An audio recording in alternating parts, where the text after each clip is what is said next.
Hey guys, tonight we begin with a topic the ancient Egyptians took very seriously and sometimes very weirdly, sex from sacred rituals to surprisingly frank poetry. This civilization was more open, creative, and frankly experimental than most people today might be after 2 glasses of wine and a horoscope reading. So before you get comfortable, take a moment to like the video and subscribe, but only if you genuinely enjoy what I do here. And let me know in the comments where you're tuning in from and what time it is for you. It's always fascinating to see who's joining us from around the world.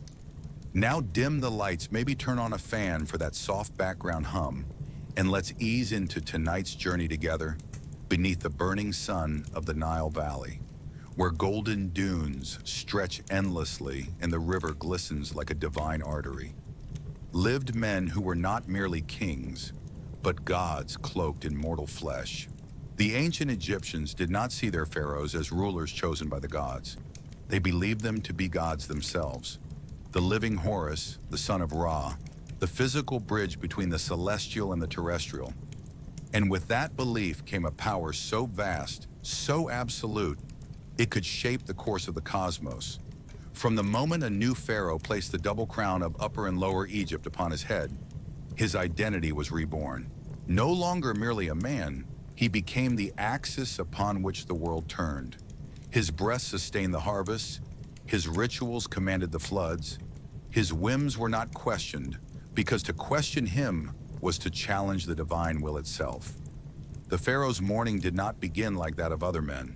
As the horizon blushed with the blood-orange hue of dawn, priests would quietly move through the palace, sprinkling sacred water, burning incense, and chanting prayers to purify the halls for the god-king's awakening. In a chamber scented with lotus and sandalwood, the pharaoh would be bathed not in water, but in liquid divinity. Nile water laced with oils and natron salts, poured by hands that trembled with reverence. Servants dressed him not merely in cloth, but in myth. The white linen was spun from the finest flax, but it was also woven with protection spells. His jewels glimmered with lapis lazuli and carnelian, not just for beauty, but for power. The crook and flail he held were not just symbols of rule. They were the tools of a shepherd and punisher, a god who guided and struck with equal force. And yet, for all the majesty, there was a tension beneath the surface, an invisible thread woven through the fabric of royal life. To be pharaoh was to perform. Every gesture was scrutinized, every word weighed against Ma'at, the sacred balance of the universe. The weight of the crown was not just gold, it was cosmic. To falter meant risking the unraveling of the world itself. No mortal could truly bear such burden alone. And so the palace was filled with aides, visors, priests, wives, and spies. Some served loyally, others plotted silently, knowing that in the sacred shadows of the court, divinity was not armor enough. Rival queens whispered behind veils of perfume. Ambitious sons eyed the throne long before their time. Generals bowed low by day and sharpened blades by night. The palace was not just a sanctuary, it was a serpent's nest. But to the common people, none of this turmoil was visible. They saw only what the gods allowed. The pharaoh, carved into temple walls with arms outstretched to heaven, was eternal, unshakable, the burning center of a celestial order that would never fade. The truth, however, was far more fragile. Because for all his titles, his armies, his treasure, and his temples, the pharaoh was still a man. And no man, no matter how divine, could escape the hunger of time. The sun rises not just over Egypt, but at the command of the pharaoh, or so his priests proclaim. As Ra's golden bark sails into the eastern sky, the living god stirs within his palace walls. And so begins the sacred choreography of a pharaoh's day, a ritualized existence where even the mundane becomes divine. His feet do not touch the floor first. Attendants slip fine sandals beneath them. His breath is not simply his own, It is part of the breath of Mi'at, the universal order.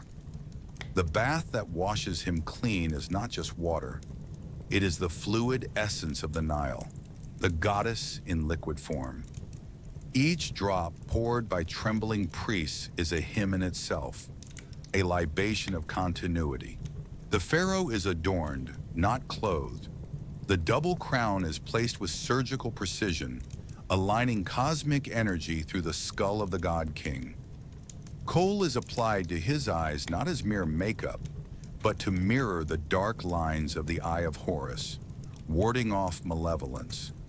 The crook, symbol of the shepherd, the flail, the scourge of chaos. Together they rest in his hands like thunderbolts waiting for release. But the throne is not the place where this deity rests. It is where he toils. Each day the pharaoh emerges into the vast courtyards of his palace to the sound of flutes and hymns. He does not walk so much as glide through the air of reverence. Crowds bow as he passes. Temple doors groan open.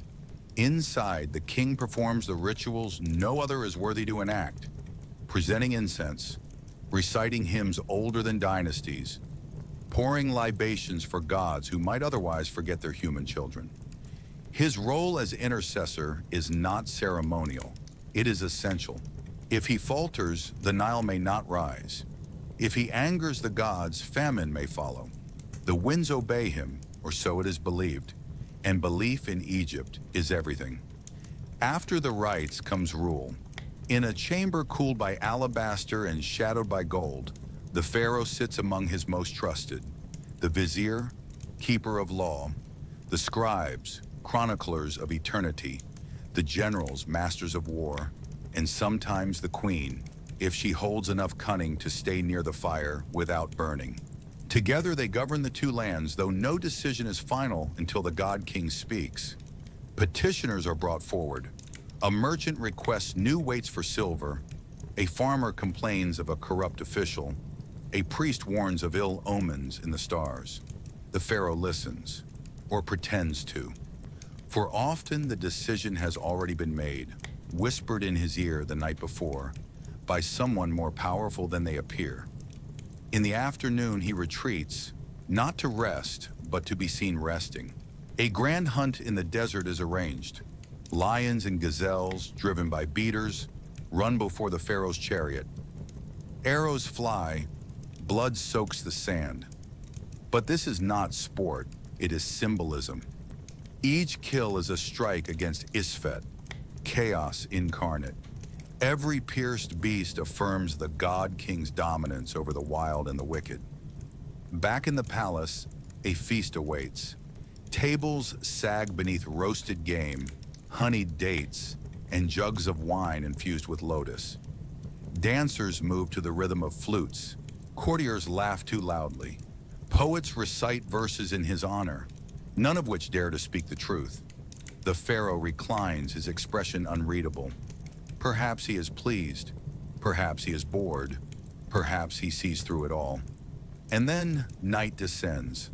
The god returns to his chamber, guided by flickering torches and silent guards.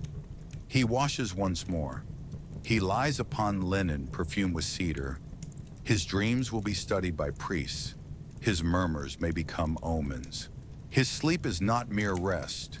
It is a sacred voyage, a reunion with Ra in the celestial bark, traversing the Duat, the perilous underworld. Outside, the palace settles into quiet. But even in darkness, the pharaoh's presence looms. In a world ruled by ritual, myth, and illusion, he must always be awake, even when his eyes are closed. Because to be pharaoh is not to live.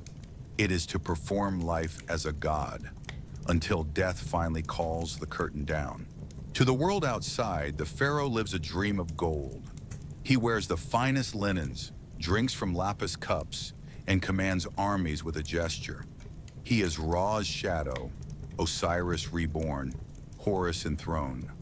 But within the palace walls, behind the alabaster columns and perfumed courtyards, there is another reality, one not written in stone or sung by temple choirs. A cage can still glisten in the sun. The pharaoh is never alone, but always isolated. Every moment of his day is choreographed, observed, interpreted. He cannot speak without it becoming decree. He cannot falter without risking cosmic collapse. His meals are pre-tasted for poison. His dreams are studied for messages from the gods or warnings from the dead. Even silence is suspect. Even laughter has weight. The court that surrounds him is a den of serpents in silk. Queens whisper behind veils. Concubines compete with honeyed smiles and sharpened nails. Brothers eye the throne. Viziers feign loyalty while counting the days. The very people meant to serve him, priests, nobles, generals, have ambitions of their own. And power in Egypt is the most dangerous poison of all. It kills slowly, then suddenly. The god-king learns to trust no one. He speaks through intermediaries. He keeps his true thoughts buried deeper than the tombs he commissions. A single word overheard, a glance misread, a prophecy misinterpreted, any could spark revolt or worse. The pharaoh's greatest weapon is mystery. His second is fear. Some resort to purges, cleansing the court not with water, but with blades. Others build secret wings in their palaces, change sleeping chambers each night, surround themselves with eunuchs or mute guards. Some descend into madness, speaking only to statues. A few vanish altogether, dying in suspicious silence, replaced by sons or generals or shadows. The divine crown brings absolute authority, but also absolute isolation. And yet in this prison of privilege, many pharaohs embrace their role. They play the god with terrifying conviction. They declare wars by divine will. They raise taxes to build monuments not to Egypt, but to themselves. They inscribe lies into stone and call them legacy.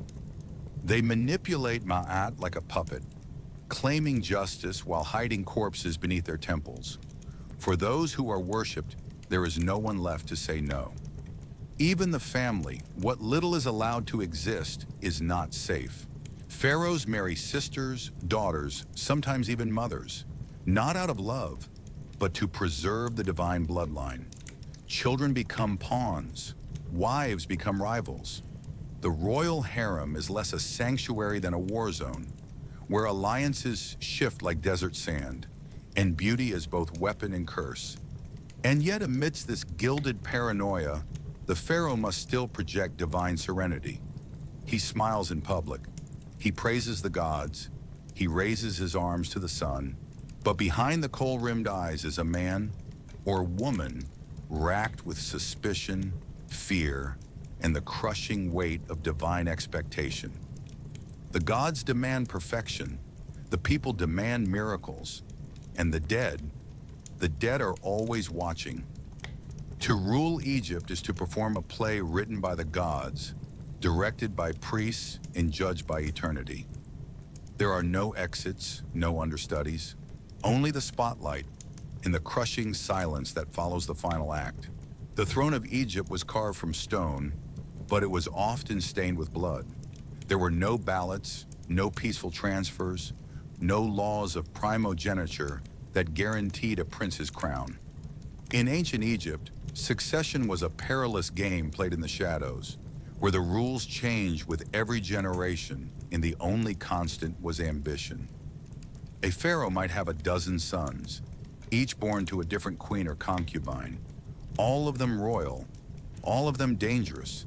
Behind palace walls, the mothers of these sons plotted day and night, weaving webs of influence and flattery. Their goal was singular: ensure their child inherited the two lands. To that end, they would poison rivals, forge omens, bribe priests, seduce generals, and even vandalize tombs to erase memory itself. In the royal court, maternity was not just motherhood, it was a political campaign fought in silks and daggers. And the crown prince, he could never feel safe. Being named heir was no protection against betrayal. In fact, it often marked the beginning of open hostility. Brothers became enemies. Cousins turned spies. loyal servants became would-be assassins. One careless slip, a trusting word to the wrong ear, a favored gift from the pharaoh seen by jealous eyes, and the trap would be set. History offers a grim roll call of royal bloodshed. Amenemhat, founder of the 12th dynasty, was nearly slain in his sleep by conspirators from his own court. He survived only because loyal guards fought them off. Naked and armed with nothing but desperation, the event shook him so deeply that he co-ruled with his son while still alive, an unprecedented move to secure the line and protect his legacy. Ramses III, centuries later, wasn't so lucky. Betrayed by his secondary wife Tia and her son Pentawere, the conspiracy reached deep into the palace. Servants, scribes, even members of the judiciary were involved. Ramses III was attacked. His throat slit in what some call the first recorded palace coup in human history. The aftermath was brutal. Trials, forced suicides, executions. But the dynasty never truly recovered. Even in death, pharaohs were not immune from dynastic violence. Their mummies were unwrapped, their names defaced, their bodies burned or moved in secret by priests trying to save them from obliteration.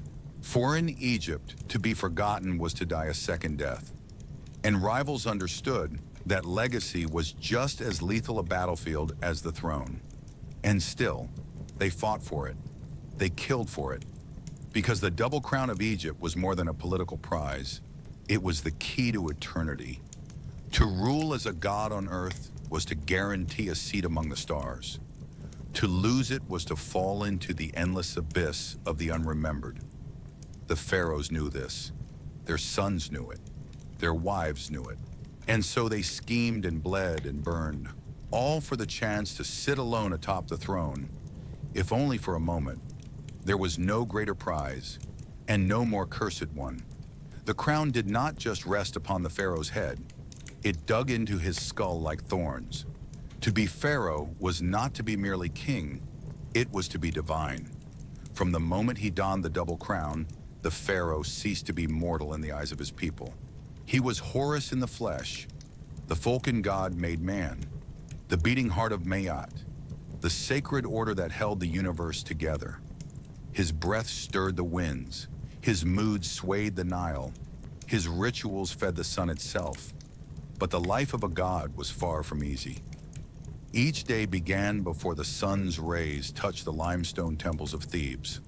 The pharaoh would be bathed by priests in holy water, scented with oils of myrrh and cinnamon, and dressed not just in fine linens, but in cosmic symbolism. The crook and flail across his chest were not ornaments, they were declarations. I will shepherd you, I will strike your enemies. Then adorned in crowns that symbolized the unification of Upper and Lower Egypt, he would step into his role as the axis between heaven and earth. His first duty, to awaken the gods. In the inner sanctum of the temple, an echoing chamber dark as a tomb, the statue of the deity lay veiled and silent. Only the pharaoh and the high priest could enter. With careful words and ritual offerings, they would wake the god, feed it, dress it, and present gifts. The incense that curled into the air wasn't merely aromatic, it was divine sustenance. To the Egyptians, if the gods were not honored with absolute precision, catastrophe could follow. The river would dry, the sun would falter, the dead would rise. Each movement, each syllable mattered. A sneeze in the wrong moment could mean an omen. A skipped phrase could mean famine. And so the pressure was immense. Even divine skin could sweat. Once the gods had been appeased, the pharaoh turned to governing his mortal realm. In his throne room, flanked by towering statues of falcons, cobras, and lions, he would hear petitions, resolve disputes, approve architecture, command armies. He was judge, general, and urban planner all in one.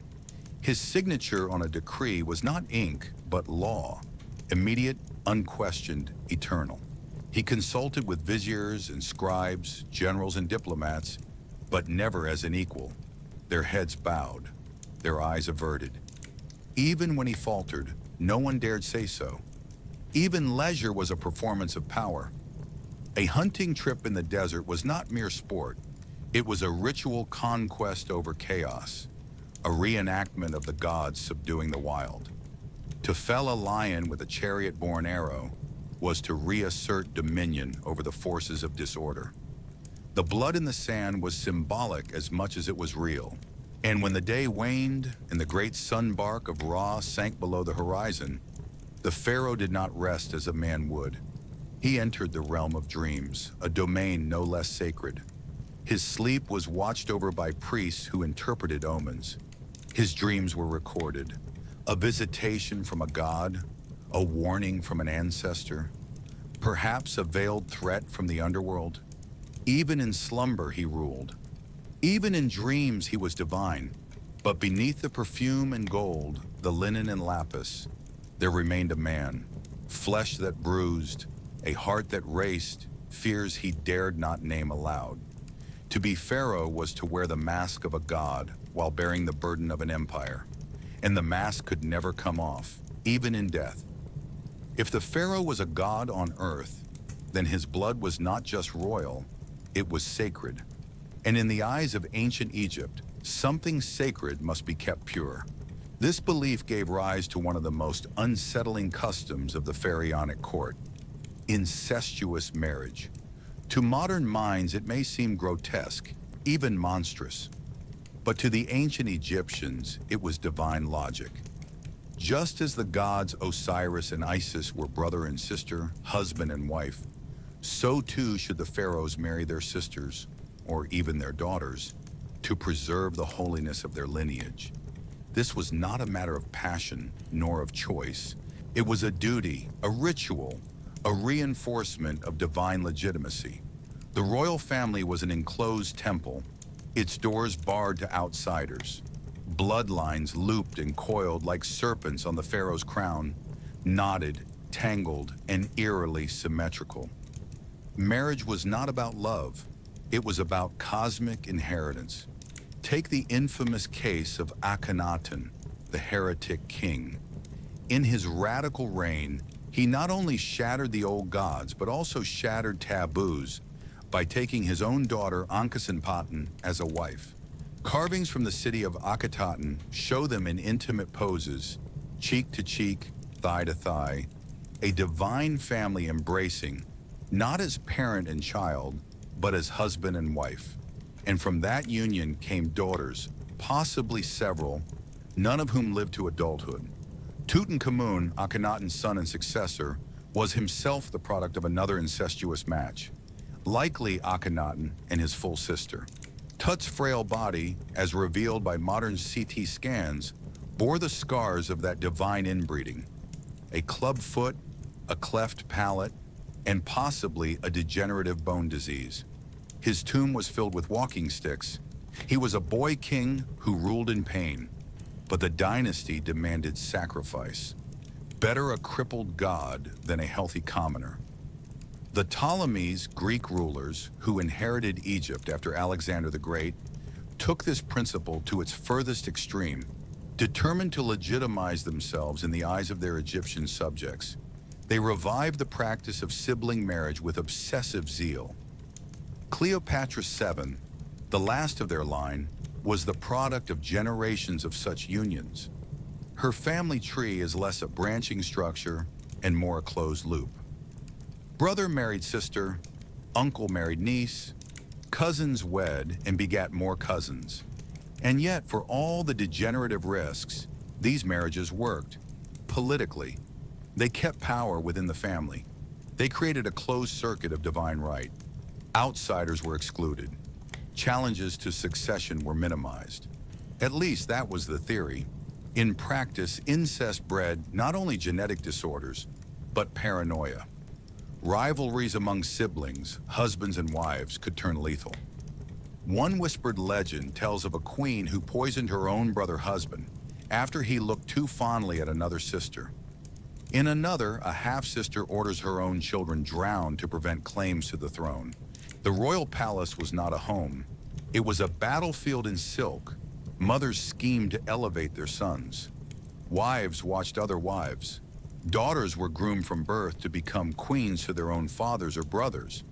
And through it all, the Pharaoh, the divine embodiment of Horus, had to navigate these treacherous waters, smiling serenely beneath his golden crown. But behind closed doors, even gods could bleed. What began as divine imitation eventually became dynastic necessity, and, in some cases, a death sentence. The very blood the pharaohs guarded with such devotion may have been the poison that undid them.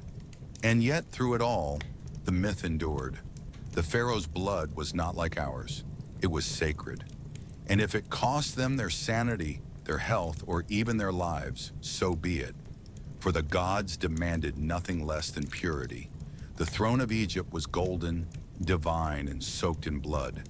Unlike monarchies built on primogeniture, ancient Egypt's succession was never straightforward. There was no guarantee the eldest son would inherit the crown. In fact, there was no guarantee the next ruler would be a son at all. In a land where divine right could be claimed through blood or marriage, or seized by steel and sorcery, the path to the throne was often paved with betrayal. From the very dawn of pharaonic rule, power did not simply pass. It was contested, bartered, stolen, and sometimes murdered into being. Take the brutal story of Amenemhat, founder of the 12th dynasty. Rising not from royalty but from the ranks of the bureaucracy, he seized power in a palace coup. Once enthroned, he ruled with paranoia, justified paranoia. Assassination plots plagued his reign. In a rare surviving text, the instruction of Amenemhat, the pharaoh, speaking from beyond the grave, warns his son, "Trust no one, not even those who eat at your table." He had learned that lesson the hard way, stabbed to death by his own guards in his sleep. To ensure his dynasty endured, Amenemhat made a bold move. He crowned his son, Senusret-Uri, as co-regent while still alive. A living transfer of power, a political insurance policy, and it worked. Senusret went on to rule successfully, but the precedent was set. When trust falters, succession must be secured by force or clever foresight. Other rulers were not so lucky. In the decadent later years of the New Kingdom, Ramses III, last of the great warrior pharaohs, faced a conspiracy from within his own palace walls. One of his lesser wives, Taye, sought to place her son, Pentawere, on the throne. The plan was as bold as it was ruthless. Sorcerers were consulted, guards were bribed, assassins crept through the royal chambers under the cover of night. When the plot was uncovered, Ramses III had already been mortally wounded, his throat slashed, likely by a servant. His mummified body bears the gruesome evidence, a wide gash across the neck, hidden beneath the linen. A posthumous trial followed. The conspirators, including Tai and her son, were forced to take their own lives. Pentaware's body was found buried without honors, wrapped in a goatskin, a sign of disgrace, his spirit damned for eternity. This was no isolated tale. Succession crises haunted Egypt from dynasty to dynasty. Brothers turned on brothers. Wives plotted in silence. Ambitious courtiers with no blood claim whispered in the right ears, bribed the right priests, and wore the double crown before anyone could object. Sometimes the threat wasn't from within the palace, but from distant corners of the empire. After Alexander the Great's death, his general Ptolemy seized Egypt and founded the Ptolemaic dynasty, a line of Greek pharaohs that ruled for nearly 3 centuries. But their thrones, too, were forged in treachery. Ptolemy VI was poisoned by his own men. Ptolemy VIII murdered his nephew and sent his body, dismembered, to the boy's mother, who also happened to be his wife. And Cleopatra, last of the Ptolemies, came to power only after fighting a civil war against her own brother husband. Bloodlines protected no one. In the royal court, loyalty was a performance. Every smile masked a dagger. Every banquet might be one's last. The pharaoh may have worn the crowns of Upper and Lower Egypt, But behind him, knives gleamed in the shadows. To be heir was to be a target. To be king was to be alone. And yet, for all the backstabbing and betrayals, the illusion of divine succession endured. Each new pharaoh took the throne with pomp and cosmic ritual, presenting himself as chosen by the gods, even if he had clawed his way there by murder and manipulation. Because in Egypt, image was everything. Chaos could rule behind palace walls, as long as the world saw the pharaoh bathed in sunlight, offering to the gods flanked by lotus and papyrus. But beneath the gold and incense, the throne was a minefield, and every pharaoh knew to wear the crown was to walk a path lined with corpses, sometimes even your own families. To the pharaohs of ancient Egypt, death was not an end. It was a journey, a perilous odyssey through a shadowy underworld, across lakes of fire and gates guarded by demons, toward a final rebirth as a god among gods. But this metamorphosis came with a heavy price. It demanded preparation, wealth, ritual, and often sacrifice. From the very moment a new pharaoh ascended the throne, his thoughts turned toward his death. His architects and priests would begin constructing the most important building of his reign, not a palace or temple, but a tomb, a house for eternity, and not merely a resting place, but a resurrection machine, a magical engine designed to cheat time and death itself. In the early dynasties, this obsession birthed the most iconic structures on Earth, the pyramids. These titanic monuments of stone were cosmic tools, aligned with the stars, infused with symbolism. The smooth, angled sides of Khufu's Great Pyramid reflected the rays of the sun god Ra, guiding the king's soul skyward. Deep within its core, hidden chambers once held the mummified body of the pharaoh, surrounded by treasures beyond imagination. Chariots, furniture, alabaster jars of honey and wine, and statues ready to spring to life as servants in the next world. But these tombs also bore a darker truth. Their construction devoured lifetimes. Tens of thousands labored for decades in the desert heat. They died by the hundreds, if not thousands, crushed by stones worn down by toil, forgotten in shallow graves outside the pyramid complexes. For every pharaoh interred in eternal splendor, a hidden army of broken backs and shattered bones paid the cost. And still, even such colossal efforts could not ensure peace. Despite trap doors, hidden passageways, and curses inscribed on the walls, nearly every royal tomb in Egypt was looted, not by foreign invaders, but often by the pharaoh's own officials and tomb builders. The temptation was too great. The result, the sacred bodies of kings torn apart, treasures melted down, sarcophagi smashed open in the silence of the desert night. This desecration pushed later dynasties to abandon the towering pyramids. In their place rose the secret tombs of the Valley of the Kings, hidden beneath the cliffs of Thebes, labyrinthine, heavily guarded, and filled with the same obsessive grandeur. Here the mummification process reached new heights. The embalming of a pharaoh was a 70-day ritual, a sacred science blending chemistry, magic, and divine imitation. His organs were removed, desiccated, and sealed in canopic jars. His body bathed in oils, resins, and natron salts. Priests wrapped him in hundreds of yards of linen, inserting amulets, scarabs, and spells between each layer, turning the corpse into a living scripture.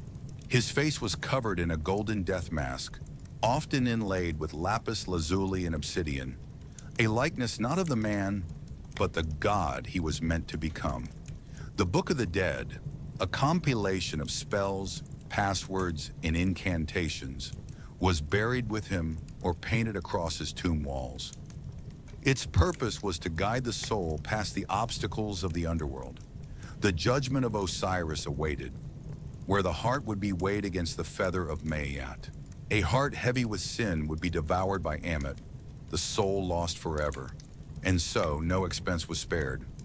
Pharaohs were entombed with weapons, perfumes, wigs, board games, footstools, and even food. Jars of beef stew, ducks, bread, and wine, still found intact thousands of years later. The idea was simple. The pharaoh should lack nothing in eternity. But in their obsession, some rulers went further still. In the earliest dynasties, human sacrifice accompanied the burial of kings. Loyal retainers, guards, even dwarves and concubines were drugged or strangled, then interred alive in subsidiary graves. Over 300 such victims were found around the tomb of Pharaoh Jer in Abydos, a chilling testament to the power pharaohs held over life and death. Later, when this practice faded, the Egyptians created Shabti figurines, small statues that would magically come to life and serve the pharaoh in the afterlife. Some tombs contain thousands of these miniature servants, each inscribed with spells from the Book of the Dead. Even beloved animals were not spared. Cats, baboons, ibises, dogs, all mummified with reverence, buried beside their masters. In the tomb of Pharaoh Amenhotep II, archaeologists found a cache of human hair wigs, meticulously crafted from the locks of young courtiers, meant to provide eternal beauty in the afterlife. But despite all this, immortality often eluded them. Time was the ultimate tomb robber. Floods, earthquakes, and human greed ravaged the resting places of kings. Their carefully laid spells failed to prevent the decay of centuries. Some were burned, others mutilated, mummies thrown into secret caches by priests trying desperately to preserve what the kings themselves could not. And yet, the pharaohs endure. Their names, once carved in gold leaf, now echo through museums and history books. The bodies they tried so hard to preserve are studied in laboratories. Their secrets, once buried under miles of sand, are whispered to millions through CT scans, DNA analysis, and infrared imaging. In trying to live forever, they became immortal in ways they never imagined. Their tombs may be broken, but their stories remain intact. Their gold may be melted, but their legacies shine still. And in the end, perhaps that is the true price and reward of their obsession. If the pharaoh was the sun, the radiant, untouchable embodiment of divine order, then the queens of Egypt were its moon, powerful in their own right, reflecting divine authority in subtler, but no less significant ways. While history tends to spotlight the towering male rulers of ancient Egypt, many of the most dramatic intrigues, transformative reforms, and blood-soaked rivalries unfolded within the domain of the royal women, queens, princesses, sisters, daughters, and concubines who stood just behind the throne, but often pulled the strings that moved it. At the heart of this world was the great royal wife, a title more than ceremonial. It was a position of immense influence. She was the pharaoh's chief consort, the mother of heirs, the high priestess of key cults, and in some cases, the pharaoh's co-ruler. She sat beside him during public rituals, participated in divine ceremonies, and often held court in his absence. Her presence was not just political, it was cosmic, echoing the sacred role of goddesses like Isis, who resurrected Osiris and birthed Horus, the original divine child. But royal favor was a precarious perch. A pharaoh could have dozens, even hundreds, of wives and concubines. Many were foreign princesses sent to secure treaties. Others were ambitious Egyptian nobles offering their daughters in hopes of currying favor.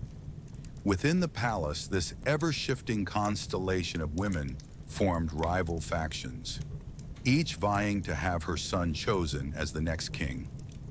The harem was no idle pleasure garden. It was a battlefield dressed in gold. One of the most infamous rivalries emerged during the reign of Ramses II between his beloved great wife Nefertari, she for whom the sun shines, and Isetnofret, the mother of his eventual successor, Merneptah. Their courtly power struggle unfolded behind closed doors, but spilled into public life through elaborate monuments and dedications.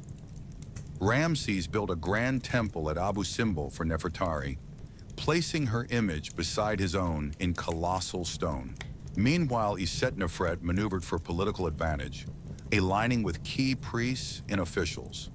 In the end, it was her son who took the crown, a quiet victory sealed with generations of whispered gossip and carved out names on defaced tombs. Yet in some rare and dramatic cases, a queen did more than influence the throne. She took it for herself. Enter Hatshepsut, the woman who dared to rule as king.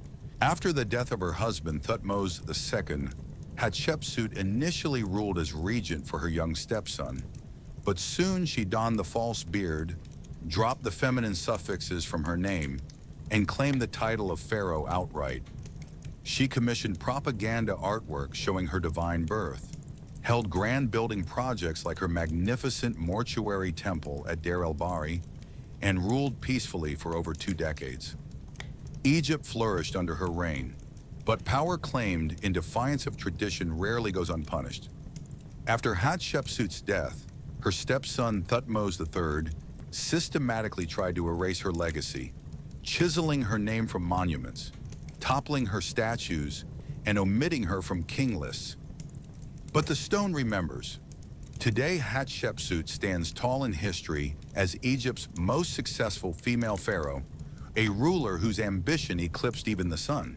Fast forward nearly 1,000 years, and we meet Cleopatra VII, the last pharaoh of Egypt, and arguably its most iconic queen. A descendant of the Greek Ptolemaic dynasty, Cleopatra was born into a world already unraveling. The Romans circled like vultures. Egypt's economy was faltering, and internal strife plagued the court. But Cleopatra was no shrinking violet. Fluent in several languages and trained in politics, she claimed her throne through sheer force of will, outmaneuvering siblings, co-rulers, and assassins alike. Her liaisons with Julius Caesar and Mark Antony weren't merely romantic, they were strategic. With Caesar, she bore a child and regained power. With Antony, she formed a formidable political and military alliance. But after their defeat at the hands of Octavian, the future Augustus Caesar, Cleopatra chose death on her own terms, allegedly by the bite of an asp.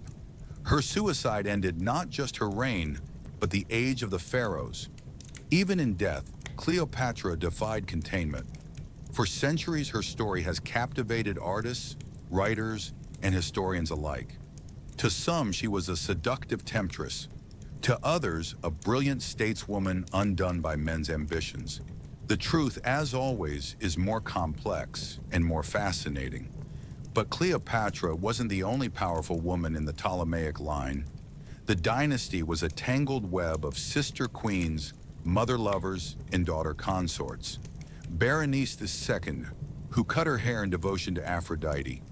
Arsinoe IV, executed on the steps of a temple by her sister's rival. And Cleopatra I, who ruled alongside her brother husband, and later rebelled against him. In a culture where royal blood was sacred and the throne divine, incestuous unions became disturbingly common. Brothers married sisters, fathers wedded daughters. The Ptolemies especially turned this practice into a grotesque art. Their family tree looped back on itself in tangled, claustrophobic knots, perhaps contributing to the madness and instability that plagued their final generations. But to the ancient Egyptians, such unions weren't perversions. They were acts of divine imitation, echoes of Isis and Osiris, whose sacred marriage was the template for pharaonic rule. If the gods could marry their siblings, then so too must their living avatars. It is this combination of sacred duty and ruthless ambition, divine destiny and all too human drama, that makes the queens of Egypt so endlessly compelling. They were not footnotes to their husbands' reigns, but powerful players in their own right, advisors, rulers, seductresses, and survivors. Some were worshipped, some were reviled, but all left their mark on history. In their stories, we find a world where the line between the sacred and the profane was as thin as papyrus, where royal women walked a dangerous tightrope between veneration and annihilation. And whether buried in hidden tombs or enshrined in legend, these queens of the Nile remind us that behind every great king, there often stood a greater queen. The end of a pharaoh's life was never just a death. It was a metamorphosis, an alchemical transfiguration from mortal monarch to eternal deity. While kings in other cultures might be mourned, entombed, and forgotten in Egypt, a pharaoh's death marked the beginning of his most important reign as a god in the afterlife.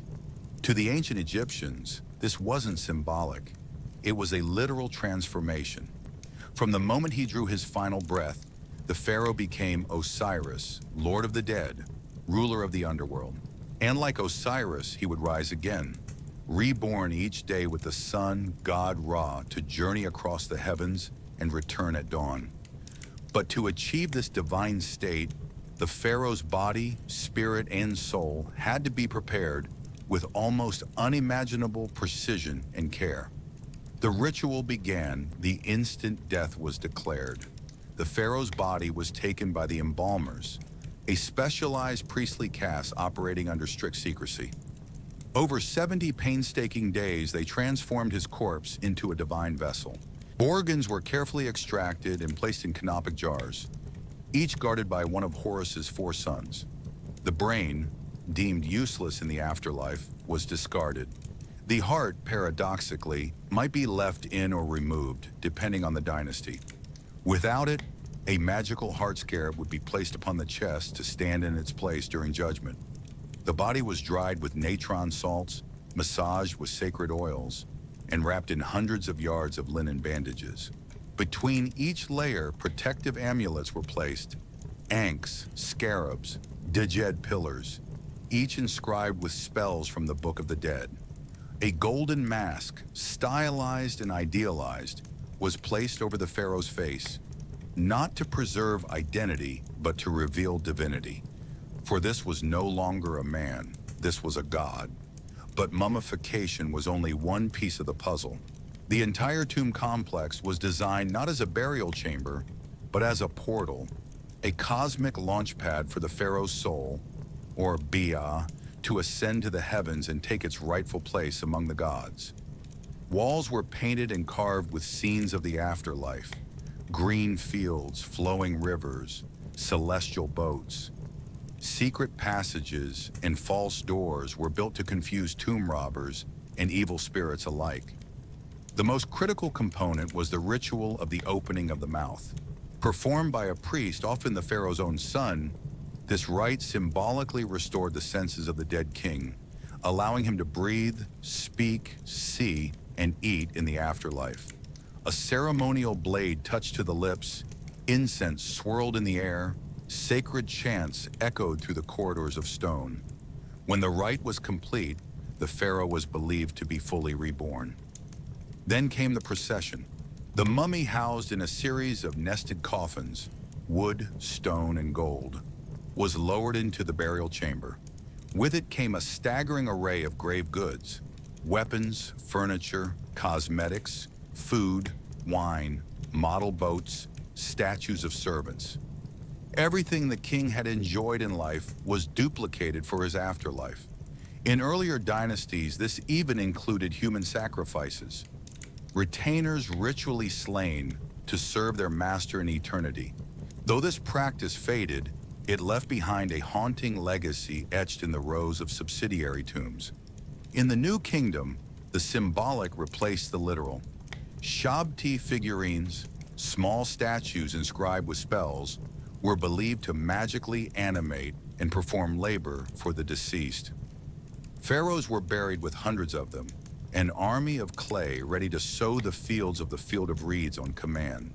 But immortality came with a price.